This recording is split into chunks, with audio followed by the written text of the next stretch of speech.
Hello সবাইকে, the foodie যাযাবরের নতুন একটা ব্লগে সকলকে স্বাগত জানাই। আজ হলো মহালয়া। এই বছর শীর্ষেন্দু আর আমি প্ল্যান করেছিলাম বাচ্চাদের জন্য কিছু একটা আয়োজন করব। যেমন ভাবনা তেমনই কাজ। আমি আর শীর্ষেন্দু চলে গিয়েছিলাম বাচ্চাদের জন্য কিছু খাবারের জিনিস নিতে, মানে স্ন্যাক্স জাতীয় খাবার। তোমরা স্ক্রিনে দেখতেই পাচ্ছ আমরা কি কি রেখেছিলাম, তাও আমি তোমাদেরকে জানাই। আমরা রেখেছিলাম হলো স্লাইস কেক, ম্যাঙ্গো জুস, চানাচুর ছিল, ডালমুট ছিল, ঝুড়ি ভাজা ছিল এবং চকলেট বিস্কিট। তোমরা স্ক্রিনে যে জামাগুলো মানে টি শার্টগুলো দেখছো সেগুলোও ছিল বাচ্চাদের জন্য। সেটা আমাদের একদমই প্ল্যানের মধ্যে ছিল না, ওটা লাস্ট মুমেন্টে ঠিক করা হয়েছিল, তাই জন্য টি শার্টের পরিমাণটা কম ছিল। আর সকল বাচ্চাদের জন্যই আমরা এই আয়োজনগুলো করেছিলাম। গোটা 50 থেকে 60 জনের মতন আমাদের হেড কাউন্ট ছিল, তো যেটা আমাদের সামর্থ্য অনুযায়ী আমরা করেছিলাম। আমাদের মূল উদ্দেশ্য ছিল বাচ্চাদের মুখে হাসি ফোটানো। তো যতটুকুনি চেষ্টা করেছি শুধুমাত্র তোমাদের আশীর্বাদ ছিল বলে করতে পেরেছি। তোমরা এইভাবেই আমাদেরকে আশীর্বাদ দিও এবং আমাদেরকে সাপোর্ট করে যেও, যাতে আমরা কারোর একটু হলেও ভালো করতে পারি। আমাদেরকে মাও হেল্প করেছিল, দেখতেই পাচ্ছ মা সব প্যাকিং করছিল। আগের দিন রাত্রিবেলা আমি আর মা বসে এগুলো সব প্যাকিং করেছিলাম। আমিও তোমাদের সকলের থেকে ইন্সপায়ার হয়েই এই ভিডিওগুলো বানাচ্ছি। এটাকে দয়া করে কেউ নেগেটিভিটি হিসাবে নিও না। আমার মূল উদ্দেশ্য হলো ভিডিও বানানোর। যেরকম আমি 5 জনের ভিডিও দেখে আজকে এই ডিসিশন নিতে পেরেছি, সেরকম আমার ভিডিও দেখে অনেকেই এরকম ডিসিশন নেবে। তাদের জন্যই এই ভিডিওটা করা। যাদেরকে আমাদের থেকে একটু দিলেই অনেকটা হবে, তাদের জন্যই তোমরা এগিয়ে এসো।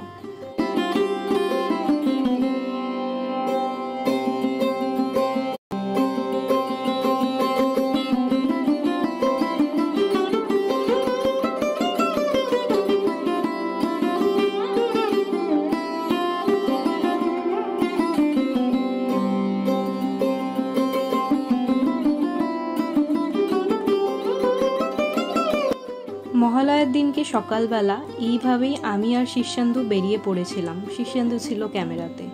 সবার প্রথমেই এই পুচকেটাকে দিয়েই আমাদের দিন শুরু করলাম।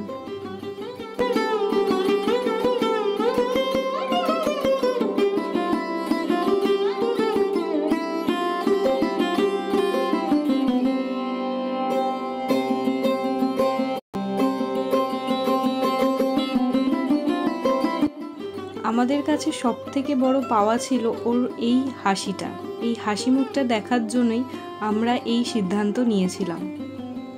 তারপর আমরা চলে গিয়েছিলাম নিমতলা ঘাটে। সেখানেই সকলকে আমরা একে একে দিয়ে দিচ্ছিলাম স্ন্যাক্সগুলো। তোমরা দেখতেই পাচ্ছ সবাই লাইন করে দাঁড়িয়েছিল আর আমরা একে একে সবার হাতে তুলে দিচ্ছিলাম। মহালয়ার সকালটা এইভাবেই বাচ্চাদের সাথেই আমরা কাটিয়েছিলাম।